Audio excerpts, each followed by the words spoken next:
So hello everyone, I'm Barniego and I'm going to discuss about the importance of mobile application.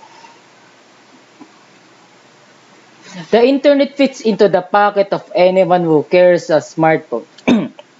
80% of time spent on mobile devices is spent using apps or browsing for the latest ones. Mobile websites and responsive website design are great ways to ensure your business is seen in good light. When people browse your online presence, let's have a look at the vital role of mobile application in the smartphone generation. Number one, mobile application. Mobile application is a program which is designed to run on smartphones, tablet, computer, and other electronic devices. Its example is Facebook, YouTube, etc.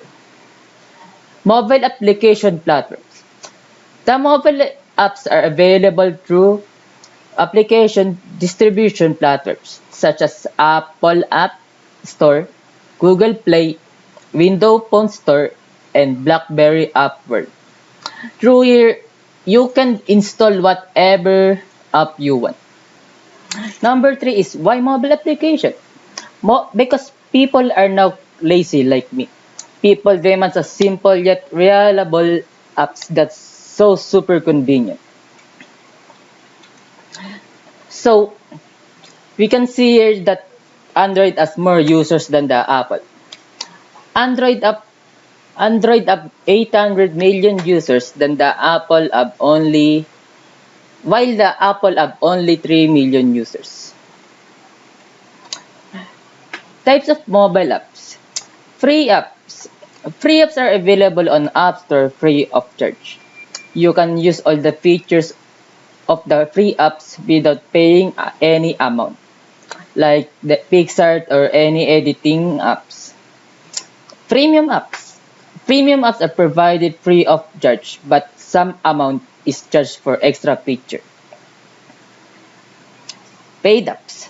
Paid apps are the only ones where you actually pay for the app through the virtual currency. Importance of apps for business. Increase exposure across smartphone users. Enhance the brand visibility. Builds relationship and loyalty. Creates a strong sell-through. Mobile application have a significant impact on various aspects of daily life, like social platform. Media application helps us in touch with our near and dear ones. It is not always possible to call everyone. Social media apps alert us about the current activities of our friends and families, keeping us on the same page.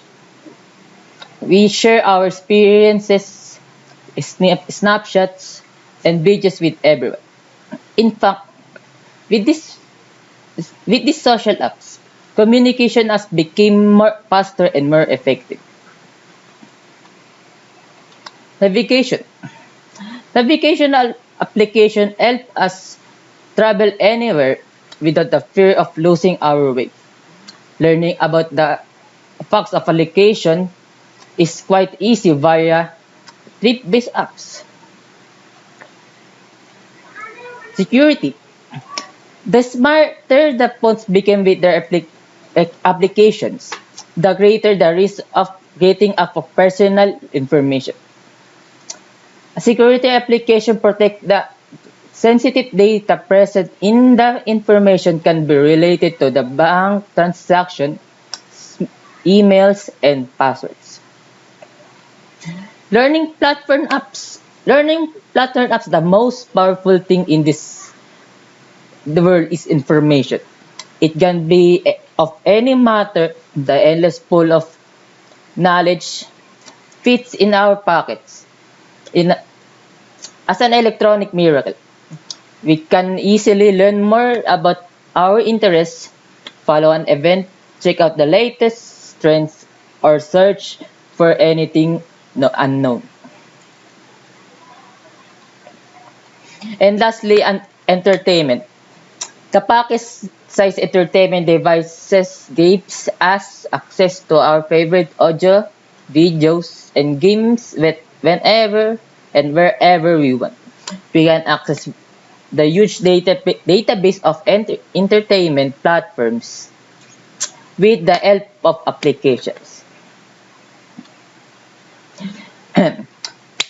We can see here that mobile phones are used for a variety of purposes, including making calls, sending and receiving text messages and emails, surfing the internet, taking pictures and videos, communicating a social platform, listening to music, and watching movies. So that's all. I hope you learned something. I appreciate your any comments below. Thank you for all. Thank you po.